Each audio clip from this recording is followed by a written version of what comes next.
Ayon dito mga kabayan sa United Nation kay Shunichi Fujiki. Ito pag-usapan natin ito, partner. Sino ba si Shunichi Fujiki? Ito po mga kabayan ay ang sitwasyon ng karapatang pantao na nangangailangan ng atensyon ng konseho. Okay? Pero nakasulat sa pahayag na isinumiti ng International Care Support Association, isang non-governmental organization na may special consultative status.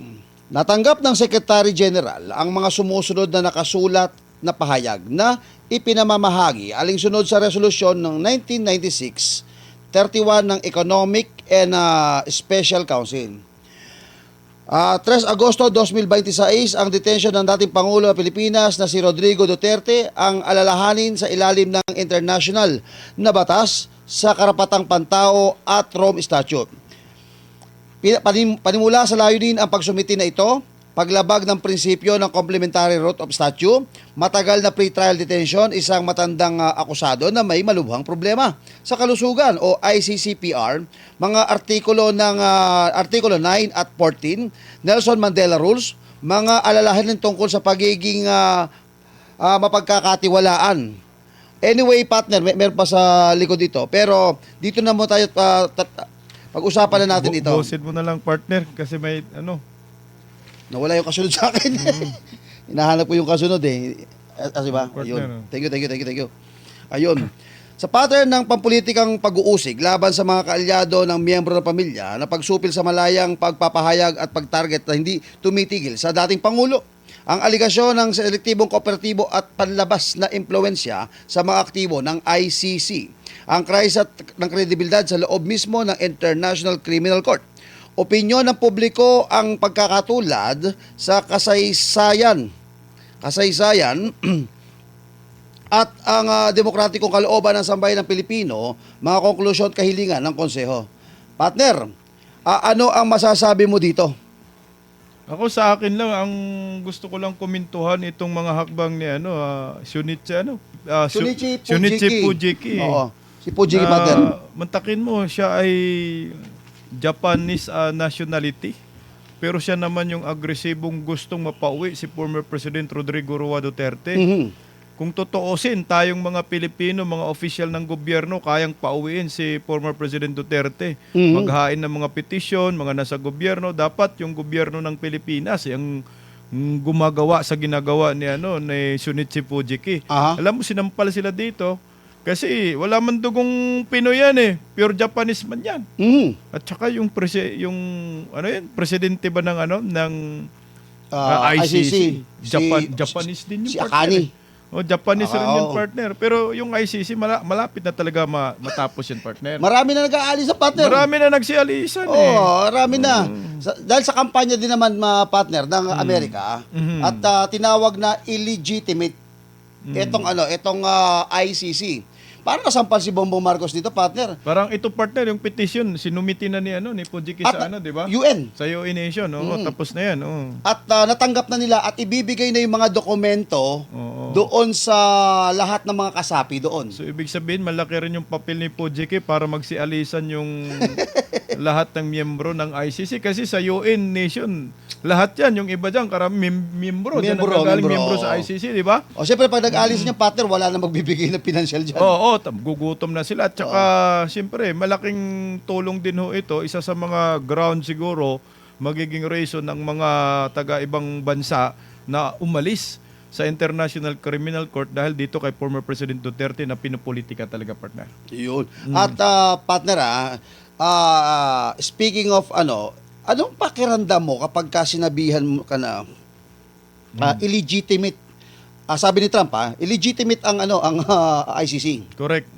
Tapos ikaw na isa kang presidente, na tiwalang-tiwala ka at nakipagtulungan ka pa rin, nakipagtulungan ka doon sa bansang illegitimate. Anong tawag sa iyo, partner? Ka rin, illegal ka rin, partner. 'Di ba? Oo. Kasi sumusuporta ka doon sa illegal na organisasyon, sabi ni Marco Rubio. At saka nandun si Donald Trump din that time. Yes. Pag sumusuporta ka sa mga illegal, illegal ka rin. Sindikato. Diba? Sindikato ka. Sindikato ka rin, partner. At saka nakakahiya rin naman yan. Mantakin mo ha, kung normal lang ang ating Pangulo, partner, normal na pagkatao. Hindi ko sinabing abnormal ha. Kung normal lang ba, yung isip Normal na tao ba na, teka, may kaibigan ako. Galit dito sa International Criminal Court. Yung kaibigan ko, nakikinabang ako sa kanya. Nabibigyan ako ng mga tulong. Pabor. Pabor. Siyempre tatalima ako. Kaso nga lang, manhid ba, partner? Yung kapal ba ng mukha, wala silang hiya, partner. Kumbaga, ano ba yung mga Pilipino marunong mahiya eh. Pero yung Pangulo, walang hiya, partner. Ganun ba yun? Oo. So, anyway, eto na, partner babasahin ko lang ito. Sabi ni babalik tayo ng konti, no? Dito bagamat ang pinag-usapan natin tungkol dito sa dahil konti naman ang oras, meron pa tayong 14 na minuto. Okay. Partner, gusto ko sana maisingit ito tapos na naman itong tungkol dito sa ICC. Alam naman natin na mabubuwag ito at mawawala na, di ba? Bukas bubuwagin ko na yan. Yun ang gusto ko marinig sa'yo, partner. Sama ako. Diba, kita natin. Partner, kapapasok lang ito, sabi ang sabi ni Attorney Lorna Kapunan, pro forma to me means copy-paste. Eto na tayo. Which I objected to, I hope you understand. Yung sagutan nila ni Michael Poa, yan. Oo, tapos alam mo sabi ni Attorney Attorney Kapunan, akala ko makakalusot. Wala, parang King Koy lang si Kapunan. Mantakin mo si Kapunan, kakaumpisa pa lang kanina, gusto na agad mag-resist. Di ba kanina, partner? Kasi kakahapon nga rin, di ba, sabi niya, mag-resist ako ng 3 minutes kasi para makaupo ako, sakit tuhod daw niya, tsaka gutom na siya. Kanina, partner, bago pa lang mag-umpisa, isa lang yung witness niya, resist na yung nasa utak niya. Nagugutom na. Gusto daw niya mag-resist dahil kailangan daw ma-check muli yung 845 na acknowledgement receipt, anak na kamote. Alam mo, naging King Koy lang eh. Alam mo, parang sinasabi mo na, partner, na kumbaga sa basketball, nandiyan na kayo, laro na. Para sasabi mo sa referee tsaka sa committee, committee, time out muna. At ipa-practice ko muna ito dito. Check ko muna itong mga player ko. Pupunta ka muna kami sa kabila. Pwede ba mag-resist kami? Nandiyan na yung laban eh. Ibig sabihin, partner, pumunta ka sa gera, wala kang dalang bala. Correct. Kaya gusto mong mag-resist ka. Dapat pag pumunta ka sa gera, kumpleto ka, di ba? Kakaumpisa lang ng klase, gutom agad, resist agad. Kasi ang sinasabi mong resist, partner, pagkain yan, di ba? Pagkain. Di ba, tayo nung resist na, class, ting-ting, bating kain na to, resist na eh. Alam mo, partner, yun lang naman talaga sabi lang walang mga bayan dito, sinakapunan, wala. Alam mo, hinahabol nila dyan? Exposure lang talaga, naman. Partner. Para kasi, tatakbong senador yata si Kapunan, partner eh. Tatakbong senador yan. Saan? Sa ICC? Kay lilinya yan kay BBM. Kumbaga, kumukuha lang sila ng exposure ngayon. Exposure lang, wala nang kakwenta-kwenta. Wala na, matanda na si Kapunan. Hindi niya kaya nga si Michael Poa kanina, dinurog siya eh. Wala. Diba, tapos na siya sa witness niya. Nung nag-cross-examine si Michael Poa, durog yung witness. Bigla siyang sumingit muli, kaya tumagal yung trial kanina dahil itong si Kapunan, tapos ka nang kumain ka pa. wala naman nangyari. Which is partner, wala naman walang yung balik niya wala rin walang bearing. Alam mo, napansin ko rin itong maganda rin yung ginawa ni Chis Escudero ngayon na hindi na muna pinagsalita itong mga walang kwentang mga senador dyan. Kasi kung pinagsalita ba mag-interpolate, grabe siguro, ang tagal matapos, walang kwentang no? Alam mo, nakakaintindi. Yan lang magandang ginawa ni Chis ngayon. Yun lang. Alam mo, pangalawa, siguro napansin nila, wala naman kaming may tatanong dito. Kasi naiintindihan naman nila yan eh. Pag nasa politika ka, nandiyan ka, senador ka, alam mo na yan. Di ba? Meron isang bagay lang ang ating na natutunan kanina dito. It is a battle between good and evil. Ito partner, breaking news partner. Speaking of pundo ng Office of the Vice President, Promise Minay partner. Oo. Ayan na, dumating na ang tulong mula sa Office of the Vice President. Alam mo saan parating partner? Saan? Sa Batak, Ilocos Norte. Norte. Isipin mo yan, relief goods ha? ng Office of the Vice President. Tini-question nyo. Pwede ba i-play natin yan para makita Ewan natin? ko kung meron silang ano dito. Ilagay mo sa GC natin.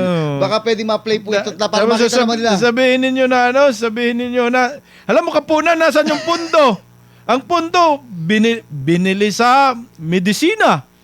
Binili sa pagkain. Bakit pa ninyo hinahanap yan?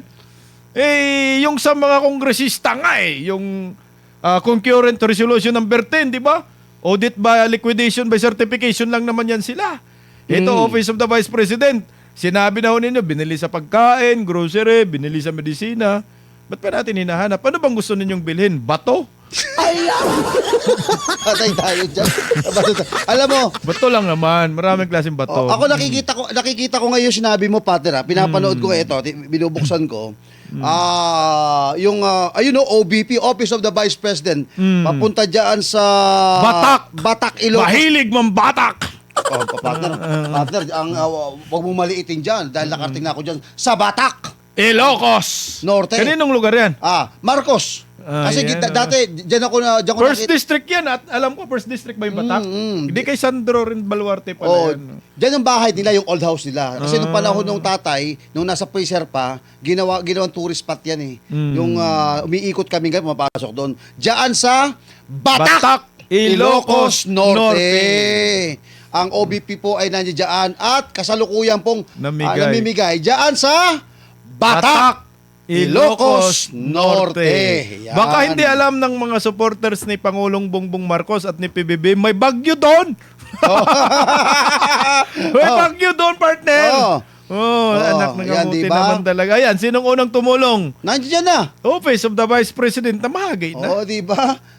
Pero baluarte ng Pangulo yan. Oo, pero yung mga kongresista ngayon, busy sa impeachment. Dito ang Busy. patunay, partner, na hindi nagpa-apekto si Vice President Inday Sara dito sa impeachment trial laban sa kanya. Tuloy-tuloy lang ang trabaho. Tuloy-tuloy ang trabaho, tuloy-tuloy ang serbisyo, partner. Correct. O bakit ba yung mga kongresista dyan sa prosecution, meron ba kayong ginawang tulong para sa bayan?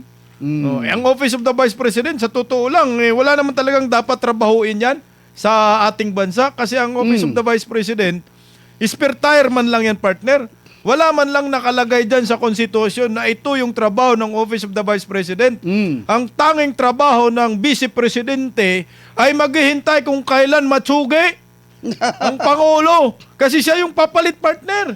Alam mo, partner. Yan naman talagang trabaho ng Vice Presidente. Spare tire lang siya. Wala naman nakalagay dyan sa 1987 Constitution ng Office of the Vice President. Siya may hawak ng ganitong departamento. Nagkaroon lang siya ng trabaho yung talagang official na trabaho dahil itinalaga siyang DepEd. Ginampanan naman niya yung trabaho. Ngayon, dahil wala na siyang hawak na departamento, talagang maghihintay lang si Inday Sara kailan mabakante yung pagka-presidente, partner. Ayun. Yun lang naman. Ako, partner, sa totoo lang, sa nakikita ko, nung panahon kasi dating Pangulong Rodrigo Roa Duterte, hindi nakapagnakaw itong mga congressman. Takot sila eh. Bakit? May pagkakalagyan ka. Takot matokhang, partner. Di ba? Kaya nung pumalit itong si Pangulong Bongbong Marcos, lalo silang nanamantala. At nung nalaman nila na malakas na pabalik, itong Duterte, takot na naman sila. Kasi kapag ka nakabalik ang Duterte, partner, Gutom sila, partner. gutom ang mga buhay. Pati mga durugista, partner. Balik na naman sila sa rasyon. Ay, ikaw, partner, payag ka ba babalik ang tukhang? Oo. Kailangan mas intense pa. Kung ako lang maging mayor sa amin talaga bahala na si Batman Ipapa-implement ako kasi- talaga lahat ng barangay, lahat Kasi ng... wala naman ang ICC, partner eh. Oo. Magiging intense na talaga yung dapat war on drugs si Vice President Inday Sara pag naging Pangulo siya at saka war on corruption. Dalawa na, partner. War on corruption, war on drugs, pagsabay-sabayin. Kulong ang dapat ikulong, partner. Ay, sa akin, partner, kung ako, sang-ayon ako doon. Sabi nga ng aking mga kaibigan, mabuti pa nung panahon ni Tatay Digong. Ngayon, nagkalat na ang mga drogista. Correct. Isipin mo, ako palagay ko, partner, kung ako yung nasa kalagayan ngayon at mabigyan ng pagkakataon, gagawin ko rin yung ginawa ni Tatay Digong. Parang nangampanya ka na. Tatakbo ka yatang mayor partner ah. Ay, malabo tayo dyan. Oo. Pwede yan kung nakukuha ang tao doon sa salita na diplomasya, partner. Kailangan ang tao ngayon, karamihan dyan, pasensya po reality tayo. Alam natin yung flying voters, tapos yung mga binabayar pang boto, wala ho tayong pambabayad dyan. Di ba? Kung hindi pa lang uso yung mamimili ka ng boto para ikaw iboto, pwede siguro tayong tumakbo sa mga ganyang posisyon kasi wala man tayong pera, di ba? Correct. Pwede tayo tatakbo, hindi pera-pera ang pinag-usapan. Ang pinag-usapan yung plataforma at pagmamahal mo sa bayan, partner. Correct. Yun sana ang pag-uusapan. Kaso, sa Pilipinas, kasalanan din ng mga voters, partner Kasi hindi naman din sila boboto pag hindi sila sinampal ng 500. Anak ng kagwang. Ay, ano naman? Tigpa 500 lang. Ngayon? Pero sa ibang lugar sa Samar, partner, Libo na yan. ay grabe. Merong 20,000, merong 5,000. Di ba mga taga Samar dyan? Daming pera dyan. Pagdating ng election, tingnan mo ang lugar.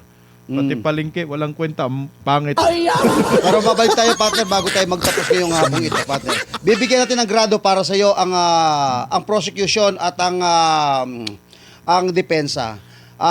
Unahin ko ang prosecution, 1 to 10. Anong grado mo? Prosecution, Oo. 10 ang highest. Oo. Lagyan ko lang ng grado ang prosecution ng 0.5. Point 0.5. 0.5. Midya lang. Medya lang. Midya galon. Puro naman kasi nungalingan lang sila dyan Ang nagustuhan ko lang doon yung racist. Yun. Yung depensa. Gagayahin ko yung grado ng prosecution nung grado nila sa abogado nila. Ano? 10 ang highest. Oo. Ako, 11 out of 10. 11 out of 10. Ako, tanungin mo ako kung sa prosecution. Grado mo sa prosecution? Negative 0. Negative na, 0 pa. Ayan. Mas mataas pa rin si Bongbong yan kasi negative 27. Oo, mas mataas pa rin. Pangulo. At least kahit pa paano mataas pa rin ang Pangulo. At yung si Depensa, bibigyan ko yan. Anong grado mo? Plus 10 pa yan. 20 yun. 20 yun. 20. Oo. Galing. Diba? Sa nakita natin.